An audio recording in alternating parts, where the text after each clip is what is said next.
بسم اللہ الرحمن الرحیم ایاک نعبد و ایاک نستعین۔ میرے پاکستانیوں، جب میں سمجھتا ہوں کہ یہ اب حکومت کامیاب ہوگی سائفر کو دبانے کے لیے، کیونکہ سائفر کے اندر ایک ایسی چیز ہے جو ڈائریکٹلی یہ جو لوگ اس وقت حکومت کر رہے ہیں اور ان کے پیچھے جو سہولت کار تھا، یہ تو ڈائریکٹلی ان کے اوپر آتا ہے کہ انہوں نے ایک سازش کر کے ایک الیکٹڈ حکومت کرائی، لیکن یہ خود ہی اپنے پیر پہ کلہاڑی مارنے کے لیے ماہر ہیں۔ اتنا ان کو خوف ہے کہ عمران خان کسی طرح الیکشن سے باہر کیا جائے، کیونکہ ڈر لگا ہوا ہے کہ الیکشن میں آ گیا تو ہار جائیں گے، تو ان کی پوری کوشش ہوتی ہے کہ کوئی موقع نہ جائے کہ کسی طرح اس کو ڈسکوالیفائی کرے، جیل میں ڈالے۔ یہ کوئی 14 مہینے سے یہ لگے ہوئے ہیں۔ پہلے اس سے میں صرف اعظم خان کے اوپر بات کرنا چاہتا ہوں۔ جس اعظم خان کو میں جانتا ہوں وہ ایماندار آدمی ہے، قابل آدمی ہے، اور جس طرح کی باتیں میں نے پڑھی ہیں سائفر میں وہ کہہ نہیں سکتا۔ جب تک میں اعظم خان کے منہ سے نہیں سنوں گا میں مانوں گا نہیں، کیونکہ اس میں یہ کئی باتیں حقیقت کے ساتھ نہیں ہیں، یا تو زبردستی سے اسے کروایا گیا ہے، کیونکہ زبردستی تو اس وقت ساری 2 پارٹیز بنا دی ہیں۔ زبردستی میں لوگوں کے اوپر بندوق رکھ کے کہ جی آپ اس پارٹی میں جائیں، اور بندوق کر کے دوسری پارٹی میں جائیں، ان کے ہی بیچاروں کا بیڑا غرق کر کے رکھ دیا اس میں۔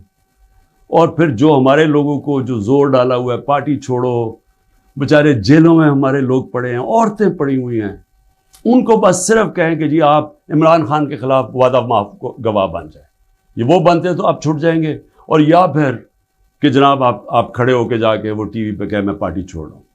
یہ اس طرح کی اس وقت جو ہم تماشا دیکھ رہے ہیں وہ اس طرح کا چل رہا ہے، تو میں نہیں مانتا کہ اعظم خان نے کئی باتیں اس میں سے کہی ہیں اور کئی سچ بھی ہیں، لیکن سائفر تھا کیا؟ 6 مارچ کو 2022 6 مارچ میٹنگ ہوتی ہے۔ پاکستان کا ایمبیسڈر اسد مجید اور امریکہ کا جو under secretary of state Donald Lu, Washington میں میٹنگ ہوتی ہے، آفیشیل میٹنگ ہوتی ہے۔ آفیشیل میٹنگ کا مطلب کہ دونوں طرف نوٹ لے رہے ہوتے ہیں اس میٹنگ کے۔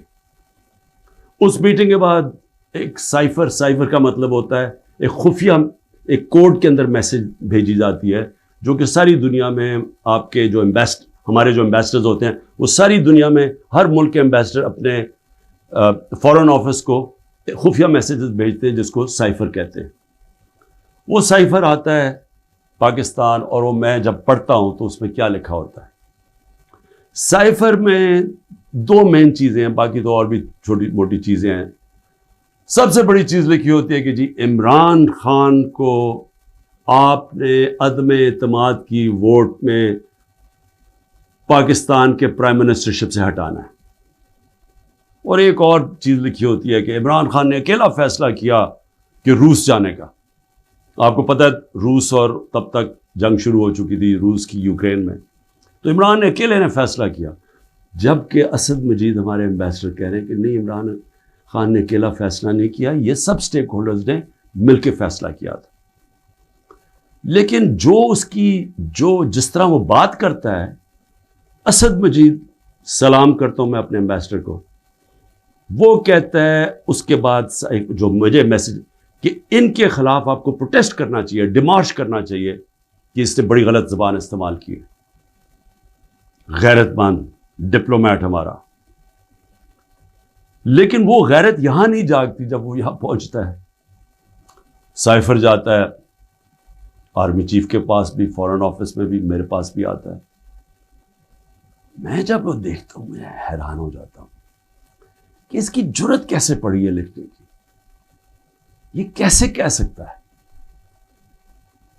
اور پھر جب میں یہ دیکھتا ہوں کہ یہ کہہ رہا ہے ایک ایمبیسڈر کو کہ اپنے پرائم منسٹر کو آپ نے ہٹانا ہے، تو پھر میں دیکھتا ہوں کہ یہ میرے لیے تو نہیں ہے، ایمبیسڈر تو مجھے جواب دے ہے، تو مجھے کون ہٹا سکتا ہے؟ پاکستان میں مجھے کون ہٹا سکتا تھا؟ ایک ہی آدمی، جنرل باجوہ۔ سائفر تو جنرل باجوہ کے لیے ہے، اس نے بھیجا ہے۔ تو مجھے وہاں سے پہلے سے ہوتا ہے کہ اب تک ہمیں لوگ کہہ رہے ہیں، مجھے خبریں آتی رہتی تھیں کہ جناب فیصلہ ہو گیا آپ کی گورنمنٹ ہٹانے کو، مجھے رپورٹ آ رہی رہتی ہے, IB والے مجھے آ کے بتاتے تھے کہ جی دیکھیں شہباز شریف کی خفیہ میٹنگز ہو رہی ہیں, بیچ میں ان کے لوگ پڑے ہوئے ہیں, جنرل باجوہ کی کوئی فادر ان لا ان کے گھر میٹنگز ہو رہی ہیں. یہ ساری مجھے خبریں آ رہی تھیں. لنڈن کسی کو بھجوایا جا رہا ہے. تو میں مانتا نہیں تھا. میں جنرل باجوہ کو جب ملتا تو وہ کہتے تھے ہو ہی نہیں سکتا, ہم تو کنٹینیوٹی چاہتے ہیں.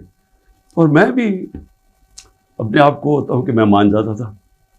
لیکن جب یہ سائفر آیا تو تب مجھے ہوا کہ یہ تو اس کے بغیر ہو ہی نہیں سکتا. پھر سے کہ کون پرائم منسٹر کو ہٹا سکتا ہے سوائے ایک آدمی کے جس کے پاس پاور ہے پاکستان میں, تو پاور ادھر ہی ہے, سپر کنگ ہے, سب پوچھنے والا کوئی نہیں ہے لیکن پاور ہی پاور ہے. اس کے بعد اگلے دن عدم اعتماد اسمبلی میں ٹیبل ہو جاتی ہے اور ایک دم ہمارے لوگ ہلنا شروع ہو جاتے ہیں. اور پھر ہمارے اتحادی وہ بھی ایک دم ہمارے سے خوش نہیں ہوتے. لیکن یہ یاد رکھیں کہ یہ ٹائم کون سا تھا. یہ وہ ٹائم تھا جب پاکستان کی اکانومی 17 سال میں سب سے بہتر امپروو کر رہی تھی. اکنامک سروے اٹھا کے دیکھ لیں آپ, سارے اکنامک انڈیکیٹرز دیکھ لیں, ہم بڑے مشکل وقت سے نکلے تھے. بینکرپٹ اکانومی ملی, 2 سال کرونا آ گیا. دنیا نے تعریف کی کہ پاکستان وہ ملک ہے جو ٹاپ 3 ملک ہے جنہوں نے سب سے بہتر کرونا, اتنی بڑی وبا, اتنے بڑے کرائسس سے ڈیل کیا. جبکہ ہندوستان میں تباہی آئی, ایران میں تباہی آئی, ساتھ والے ملک, پاکستان کی تعریف دنیا کرتی تھی. وہ ایک امریکہ کے اندر جو فائنینشیل ایڈوائزر تھا ٹرمپ کا, میرا وہ کہتا ہے کہ اگر پاکستان کا جس طرح کرونا پہ پاکستان نے ڈیل کیا, اگر امریکہ کرتا تو 10 کھرب ڈالر کا امریکہ کو بچتا تھا. تو ادھر سے نکلے, اکانومی گرو کر رہی ہے, انڈسٹری گرو کر رہی ہے, تو ایک دم یہ عدم اعتماد کدھر سے آ گئی. تو جس کو میسج دی تھی اس نے اپنا کام شروع کر دیا, ایجنسیز نے کام شروع کر دیا, ہمارے لوگوں کو میسیجز آنی شروع ہو گئی کہ جناب ISI کے لوگ ایکٹیو ہو گئے. مجھے جب آیا, میں جنرل باجوہ کے پاس گیا, میں نے کہا آپ کا لاہور والا جو آدمی ہے وہ ہمارے MNS کو کہہ رہا ہے کہ ہم نے ہاتھ اٹھا لیا ہے, اب آنے والی گورنمنٹ دوسری ہے, یہ شہباز شریف کی. میں جنرل باجوہ کو وہ اچھا اس نے کہا ہے, میں ابھی اسے فارغ کرتا ہوں. تو یہ ڈرامے ہمارے سے ہوتے رہے, پیچھے سے پورا پلان بنا ہوا تھا. اچھا میں نے پہلے تو میں یہ کہوں کہ مجھے اتنا شرم آئی, مجھے پاکستانی ہوتے ہوئے میں آپ کو سچ بتانا چاہتا ہوں, مجھے شرم آئی کہ اس کی جرت کیسے ہوئی کسی چھوٹے ایک آفیشل کی کہ جو ہمیں اتنی بڑی دھمکی دے دے اور ایمبیسڈر کے ذریعے میسج بھجوائے کہ پرائم منسٹر کو ہٹا دو. لیکن اس کی غلطی نہیں تھی, شرم یہاں نہیں آ رہی تھی. جن لوگوں کی ذمہ داری تھی کہ قوم کی حفاظت کرنا, جس آدمی کی کہ قومی وقار کو بچانا, قومی غیرت, وہ ساتھ ملا ہوا تھا. اس نے ان کے, یعنی یہ سارا پلان ادھر سے شروع ہوا تھا. اور میں صرف اپنی قوم سے یہ کہنا چاہتا ہوں کہ دیکھیں, یہ یاد رکھیں کہ اب ایک چیز سمجھیں, جب اگر میں جنرل باجوہ کی تنقید کر رہا ہوں, اور یہ میں سارا ثابت کر سکتا ہوں کیونکہ مجھے پتہ ہے ساری چیزیں میرے اندر, ایک ایک چیز مجھے یاد ہے ہوا کیا, اس سے پہلے بھی اس کے بعد بھی. میں پاکستان کی فوج کی تنقید نہیں کر رہا, میں ایک آدمی کی کر رہا ہوں جو غلطی کی جس نے. یہ ہم بہت بڑا ظلم کر رہے ہیں اپنے ملک سے کہ ہم جنرل فیصل نصیر, مجھے پہلے سے پتا تھا کہ میرے اوپر, میں 6 ہفتے پہلے سے لگا ہوا تھا کہ مجھے انہوں نے قتل کرنے کی کوشش کر رہی ہے اور دینی انتہا پسند کے نام, میری جلسوں کے اندر تقریریں تھیں. تو جب میرے اوپر اٹیمپٹ ہوتا ہے اور میں FIR لگواتا ہوں, مجھے پتا تھا کہ یہ پیچھے سب سے یہ تھا, ماسٹر مائنڈ تھا. اپنی FIR نہیں کٹوا سکا. جب JIT کے اندر یہ ثابت ہو گیا کہ ایک نے 3 شوٹر تھے, تو جو سارا حکومت کا جو انہوں نے کوشش کر رہے تھے کہنے کی جی دینی انتہا پسند ہے, وہ جب سارا وہ ان کا نیریٹو ہی ختم ہو جاتا ہے, تو انہوں نے JIT کو سیبوٹاج کیا. اور پھر میرے اوپر غداری کا پرچہ کر دیا ہے کہ جنرل فیصل نصیر کو میں نے ڈرٹی ہیری کیوں کہا, سائیکوپیتھ کیوں کہا, میرے اوپر غداری کا پرچہ لگ جاتا. میں پھر سے کہتا ہوں کہ اگر ہم نے یہ کرنا ہے اپنے ملک کے ساتھ کہ کسی ادارے کو اگر میں کسی جج کی بات کروں گا تو میں ساری جوڈیشری کے خلاف ہو گیا، اس کا مطلب کیا؟ میں پولیس کے خلاف کروں گا تو ساری پولیس کو میں نے برا بھلا کہہ دیا. یہ تو ہم اپنے ملک کو تباہ کر رہے ہیں.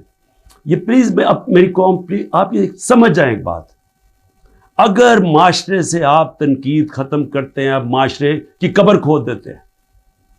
کیونکہ اصلاحات ہوتی کیسے ہے؟ انکوائری کیوں ہوتی ہے؟ حمود الرحمان انکوائری، جب ہمارا ملک ٹوٹا، ایسٹ پاکستان ٹوٹا، تو جب وہ انکوائری ہوئی، اگر اس کے اوپر عمل ہوتا کہ یہ ہم نے غلطیاں کی ہیں، اپنی اصلاحات کرتے، تو اس کے بعد پاکستان بڑی غلطیوں سے بچ جاتا. لیکن جرات ہی نہیں تھی فیس کرنے کی تنقید. ہم نے وہ اتنا بڑا ظلم کیا کہ 25 سال کے بعد وہ کدھر نکلی؟ حمود الرحمان ہندوستان کے اندر. اب جب یہ ہوا، میں کہتا گیا، میں نے ساروں کو کہا کہ اتنا بڑا ظلم ہو رہا ہے تو اس کے اوپر انکوائری ہو. میں نے چیف جسٹس صاحب کو میں نے وہ سائفر بھیجا کہ جی اس کے اوپر انکوائری کروائیں. نیشنل سیکیورٹی کاؤنسل کے سامنے رکھا. نیشنل سیکیورٹی کاؤنسل کے سامنے 30 مارچ کو میں نے رکھا کہ جی یہ ہے، سارے آرمی چیفز بیٹھے ہوئے تھے، سروس چیفز بیٹھے ہوئے تھے، سب کے سامنے رکھا کہ یہ اس نے لکھا ہے اور آپ کا ایمبیسڈر کہہ رہا ہے کہ ان کو پروٹیسٹ کرو کہ یہ کسی کی جرات نہیں ہونی چاہیے اس طرح کا، کسی بھی ایک ملک کو، آزاد ملک کو اس طرح کا زبان استعمال کرنی. انہوں نے کہا جی ہاں مداخلت تو ہوئی ہے، تنقید کی، امریکہ کو پروٹیسٹ بھی کیا نیشنل سیکیورٹی کاؤنسل نے 30 مارچ کو. میں نے پارلیمنٹ میں لے کے گیا کہ ان کیمرہ میٹنگ کروائی. میں نے کہا ان کے سامنے رکھو. اپوزیشن کو لیڈر ہی نہیں آیا اس میٹنگ پہ. شہباز شریف، آصف زرداری، انہوں نے بائیکاٹ کر دی. کیوں کی؟ کیونکہ ملے ہوئے تھے ساتھ، یہ اس کا حصہ تھے، یہ سازش کا حصہ تھے. کیونکہ کیا یہ پاکستان کے پرائم منسٹر کے خلاف ایک آدمی کہہ رہا ہے کہ اس کو ہٹاؤ، تو کیا یہ عمران خان چھوڑیں کسی بھی ملک کو اجازت دیتا ہے ایسے؟ کیا ایران کے اندر کسی کی جرت ہے کہ ان کے ایمبیسڈر کو کہے کہ جا کے اپنے پریزیڈنٹ کو ہٹا دے؟ یا ہندوستان میں کسی کی جرت ہے کہ کہے کہ یہ ایمبیسڈر کہہ کے جی نریندر مودی کو ہٹا دے؟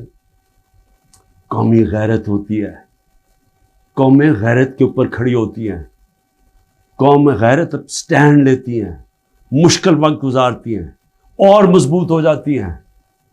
دنیا ان کی عزت کرتا ہے، دنیا اس قوم کی عزت کرتا ہے جو اپنی عزت کرتی ہے.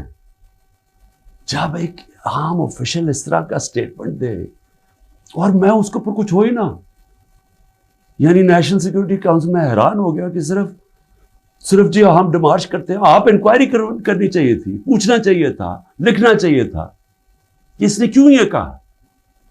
اور انکوائری جب ہونی تھی تو ایک آدمی نے سامنے آ جانا تھا، جنرل باجوہ نے.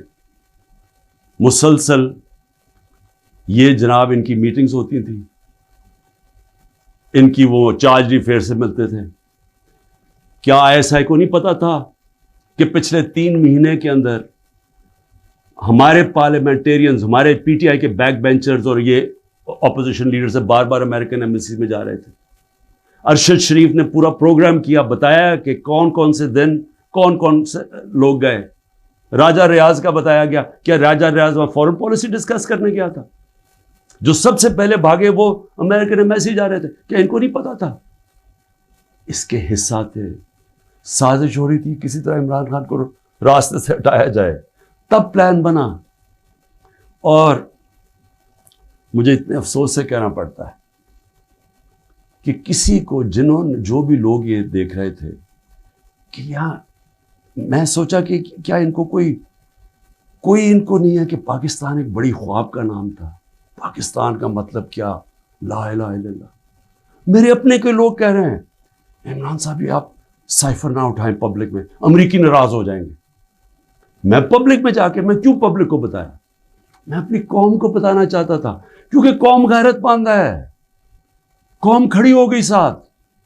یہ سیاسی طور پہ نہیں میں کر رہا، میں ایک وہ پاکستانی ہوں جو اس ملک کے جو خواب تھا میں اس میں بلیو کرتا ہوں کہ لا الہ الا اللہ، کوئی نہیں ہے خدا سوائے اللہ کے، میں کوئی کسی کی غلامی نہیں کرنے کے لیے تیار۔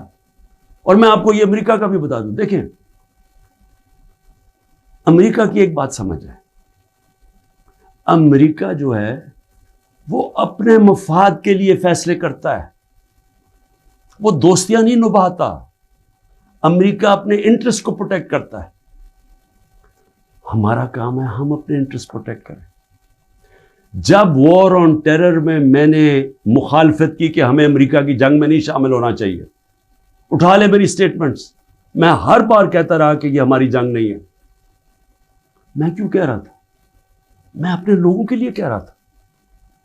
مجھے امریکہ نے باہر اینٹی امریکن کہنا شروع کر دیا، پاکستان میں مجھے انہوں نے طالبان خان کہنا شروع کر دیا کہ جی دیکھیں ہماری اپنی گورنمنٹ مجھے، یعنی ہمارا جو اس وقت جنرل مشرف نے کہا جی یہ تو داڑھی کے بغیر دہشت گرد ہے۔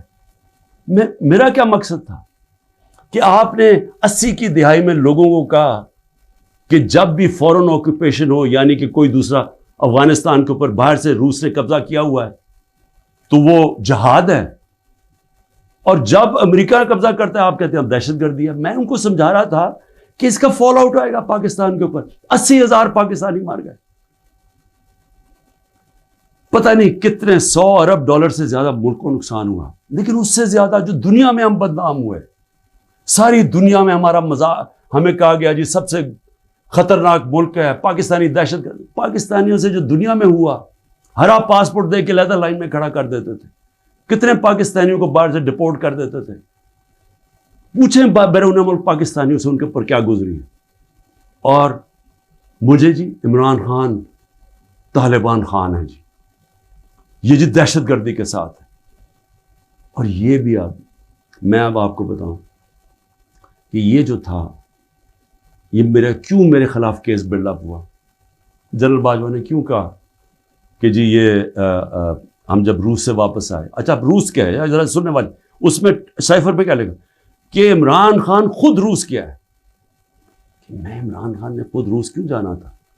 فورن آفس نے مجھے کہا، بیٹھ کے مشاورت ہوئی، ہم نے سارے پاکستان کے ایکس فورن سیکرٹریز کو بلایا، سب نے کہا کہ آپ کا رشیا جانا بہت ضروری ہے، ہمیں اپنے تعلقات ٹھیک کرنے چاہیے۔ پھر ہمیں 20 لاکھ ٹن گندم چاہیے تھی ان سے، وہ ہم بات کرنا چاہتے تھے، کنسیشن میں تھے۔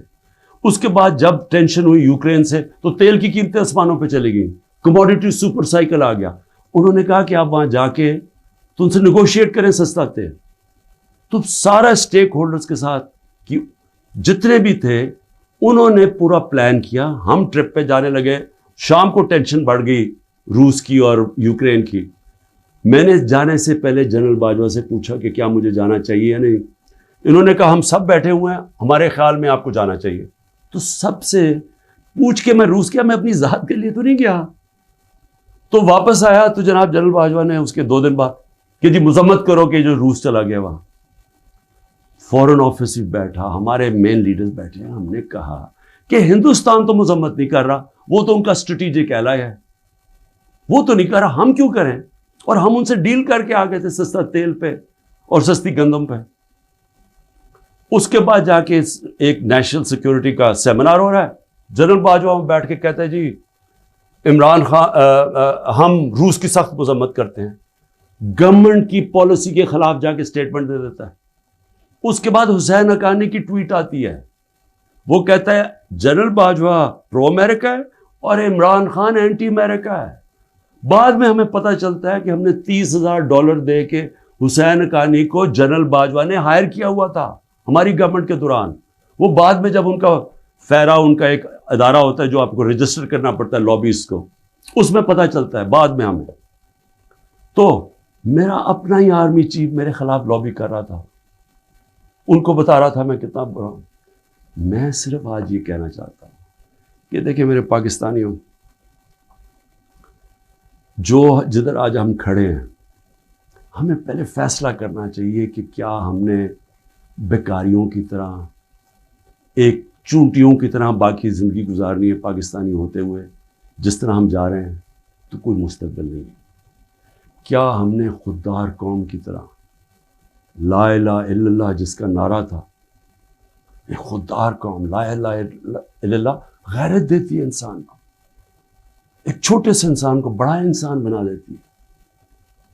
ہم ایک دنیا کے عظیم لیڈر محمد مصطفیٰ صلی اللہ علیہ وسلم، جنہوں نے جب مسلمان کمزور بھی تھے تو انہوں نے 2 سپر پاورز کے سربراہ کو خط لکھا کہ میں اللہ کا پیغام لے کے آیا ہوں، اس پہ چلو گے تو تمہاری بہتری ہے۔ خوددار، اللہ سے صرف ڈرنے والے لوگ، ہمیں یہ کیا بنا دیا انہوں نے کہ جی اپنا ہی ملک کا آرمی چیف ان کو لکھ رہا ہے کہ جی دیکھیں عمران خان یہ اینٹی امریکن ہے۔ تو میں اپنی قوم سے آخر میں کہنا چاہتا ہوں کہ دیکھیں ہو کیا رہا ہے پاکستان میں، ایک ہی چیز ہو رہی ہے، سب کچھ، کوئی فکر نہیں ہے ملک کدھر جا رہا ہے، کوئی اس وقت فکر نہیں کہ ملک کے سارے ادارے تباہ ہو رہے ہیں، سارا صرف ایک 1 پوائنٹ ایجنڈا ہے کہ عمران خان کو کس طرح ڈسکوالیفائی کرنا اور جیل میں ڈالنا ہے، یہ ایجنڈا ہے۔ اس کے اندر یہ سائفر بھی آ گیا، یہ نہیں ان کو پتا کہ سائفر میں ان کی تباہی ہے، کیونکہ یہ سب ملوث تھے اس میں، یہ شہباز شریف بھی تھا، زرداری بھی تھا، ساروں کو پتا تھا سائفر کا، سارے میٹنگز کر رہے تھے امریکنوں کے ساتھ۔ اور اس کے اندر جو جنرل باجوہ کا رول ہے وہ سب کے سامنے آئے گا کہ انہوں نے کیا رول تھا اس کا، اور کیسے ایک حکومت جو اتنے سالوں کے بعد صحیح پرفارم کر رہی تھی، جو اکانومی ہماری آگے جا رہی تھی، اس کو گرا کے ایک وہ چوروں کو اوپر لے کے آئے ہیں جو 30 سال ملک کو چوری کر رہے تھے، لوٹ رہے تھے، جو 30 سال ملک کو، جو خود جنرل باجوہ ہمیں بتاتے تھے، جو ملک کی اسٹیبلشمنٹ جن کی چوریوں کی بتاتی تھی، جو ایک دوسری کی چوریوں کا بتاتے تھے، جن کی انٹرنیشنل دنیا میں ان کی چوریوں کے اخباروں میں اور کتابوں میں جن کا نام آتا تھا، ان کو لا کے اوپر بٹھا دیا۔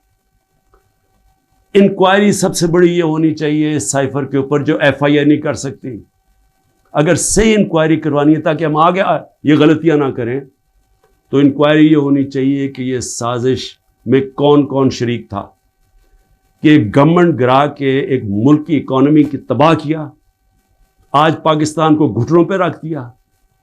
آج اگر ہم ان کی مدد نہ کرتے اور آئی ایم ایف سے نہ کہتے کہ آپ کی سٹینڈ بائی ایگریمنٹ کے ہم ساتھ ہیں، تو پاکستان ڈیفالٹ کر گیا تھا۔ ڈیفالٹ کرنے کا مطلب کہ آج لوگوں کا معاشی قتل ہو جانا تھا، جو ہو چکا ہے، اس سے دگنی مہنگائی ہو جانی تھی، بے روزگاری یعنی سارا جو ہماری باہر سے فائنینسنگ ختم ہو جانی تھی، جو آگے آج ہی برے حالات ہیں، اس سے دگنے ہو جانے تھے۔ کون ذمہ دار ہے اس کا؟ انکوائری یہ ہونی چاہیے کہ کس نے کیا، کس پلیئر نے کیا کیا رول پلے کیا، یہ انکوائری ہونی چاہیے۔ اور اس کے اندر یہ ایف آئی اے جو کہ شہباز شریف نے اپنے اوپر نوکر بٹھا دیے ہیں، یہ انکوائری نہیں کر سکتے۔ اور میں جو آخر میں بتانا چاہتا ہوں کہ جو کوششیں ہو رہی ہیں، کوشش کیا ہو رہی ہے؟ ہر چیز کرتے ہیں وہ فیل ہو جاتی ہے، کیونکہ اللہ حق ہے۔ توشہ خانہ کے اندر کیا چیز ہے جی؟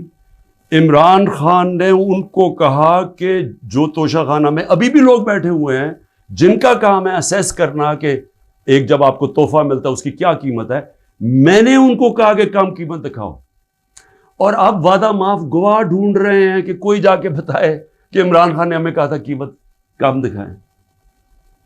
اور اس کے علاوہ القادر یونیورسٹی، یعنی یہ سوچیں کہ ایک یونیورسٹی بنتی ہے جو سیرت نبی پڑھانے کے لیے، تاکہ لوگوں کا کردار ہم ٹھیک کریں، کیریکٹر بلڈنگ کریں، بتائیں کہ ہمارے جو بڑے بڑے صوفی تھے یہاں، جن کی وجہ سے اسلام پھیلا، ان کی پیغام کیا تھا، نئے لیڈرشپ پروڈیوس کریں جو کہ سیرت نبی پہ ہوں، اور پھر مفت تعلیم ملے، ٹیکنالوجی بھی پڑھائی جائے لیکن مفت تعلیم۔ اس وقت سارے جو پڑھ رہے ہیں وہ ہیں جو کہ غریب گھرانوں کے اسٹوڈنٹس ہیں، مفت پڑھ رہے ہیں وہاں۔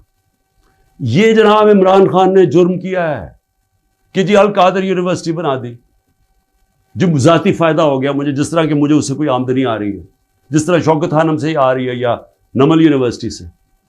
اور پھر میرے اوپر پہلے ظلم کیا جاتا ہے اور میرے اوپر ہی کیسز کر دیتے ہیں۔ 9 مئی کو سپریم کورٹ کہتا ہے کہ عمران خان کے اوپر غیر آئینی اور غیر قانونی واردات کی گئی، مجھے وہاں سے اغوا کیا گیا، جو کمانڈوز مجھے وہاں سے لے کے گئے. سپریم کورٹ کا ورڈکٹ ہے. اور جس طرح مجھے ذلیل کیا، لوگوں کو مارا، ڈنڈے مارے، وکیلوں کو مارا، اس کے بعد ساری دنیا میں خبر دیکھا کہ مجھے ایک مجرم کی طرح پکڑ کے لے کے جا رہے ہیں. تو میرے اوپر 30 کیس ہو جاتے ہیں. جب میں 4 دن بند ہوتا ہوں اندر، جب جیل کے اندر، تو 30 کیس میرے اوپر ہو جاتا ہے کہ جی میری وجہ سے وہ جو رد عمل آیا. اور رد عمل نہیں آنا تھا کہ جب آپ ناانصافی کرتے ہیں، جو سپریم کورٹ کہتا ہے ناانصافی ہے، وہ جو بچارے نکلتے ہیں پرامن مظاہرے کرنے کے لیے، جو 27 سال سے ہم نے کیے ہیں، ان کے اوپر گولیاں چلاتے ہیں. 25 لوگ ہیں جن کو انہوں نے شہید کیا ہے. 16 کے پاس ہمارے پاس ڈیٹس ہیں، 9 غائب ہیں ابھی. 3 لوگوں کی ٹانگیں کٹتی ہیں. ایک آدمی پیرالائزڈ ہے اس وقت، کمر پہ گولی لگتی ہے. اور یہ کیا کرتے ہیں، اوپر سے انہی کے اوپر کیس بنا دیتے ہیں. ساری دنیا کے اندر اب جب ایک کوئی پولیس کی گولی لگی تھی نا، ایک فرانس کے اندر، 4 دن سارے فرانس میں آگ لگی، 100 بلڈنگز اور گاڑیاں جلا دی لوگوں نے. تو آپ کو پوچھ نہیں رہا کہ آپ پاکستانی نہیں تھے. اور 100 لوگوں کو گولیاں اور لگتے ہیں، اور جن کو ایک کو جس کو گولی لگتی ہے، ٹانگ کٹ جاتی ہے، اس کو پکڑ کے جیل میں ڈال دیتے ہیں. یہ کسی ملک میں اس طرح ہوتا ہے؟ یہ ظلم ہوتا ہے. اور پھر ضلع شاہ کا قتل ہوتا ہے، عمران خان کے اوپر قتل کا کیس ڈال دیتے ہیں. بعد میں جب پتہ چلتا ہے تشدد ہوا اس کے اوپر 26 جگہ، تو پھر کہتے ہیں ایکسیڈنٹ میں، پھر بھی میرے پہ کیس ڈال دیتے ہیں. کوئٹہ کے اندر ایک سارے کوئٹوں کا پتہ ہے، ذاتی دشمنی پہ ایک وکیل مارا جاتا ہے، عمران خان کے اوپر 302 قتل کیس ہو جاتا ہے. میں سوال یہ پوچھتا ہوں کہ کیا قوم یہ ناانصافی نہیں دیکھ رہی؟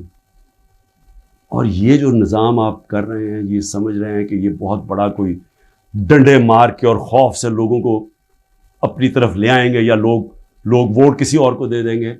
یہ انسان ہے، یہ بھیڑ بکریاں نہیں ہیں. اور اس کے اوپر، اس نظام کے اوپر جو حضرت علی کا قول ہے وہ غور سے سن لیں. کفر کا نظام چل جائے گا، لیکن ظلم اور ناانصافی کا نظام نہیں چل سکتا. حکومتیں چلتی ہیں اخلاقی قوت پہ. ڈنڈے مار کے جانور چلتے ہیں، ڈنڈے مار کے نہیں چلوا سکتے آپ لوگوں کو. لوگوں کو اگر آپ یہ سمجھتے ہیں کہ اس کی ظلم کی وجہ سے یہ چوروں کو تسلیم کر لے گی قوم، جو 30 سال سے ملک کو لوٹ رہے ہیں، جن کے پیسے باہر پڑے ہیں، جن کی سارا یہ جیسے انہوں نے اقتدار سے لے کے پھر باہر بھاگ جانا ہے، تو اگر یہ سمجھتے ہیں کہ لوگ اس خوف کی وجہ سے ان کو تسلیم کر جائیں گے، مجھے ترس آ رہا ہے ان لوگوں کے اوپر جن کی یہ سوچ ہے. پاکستان زندہ باد.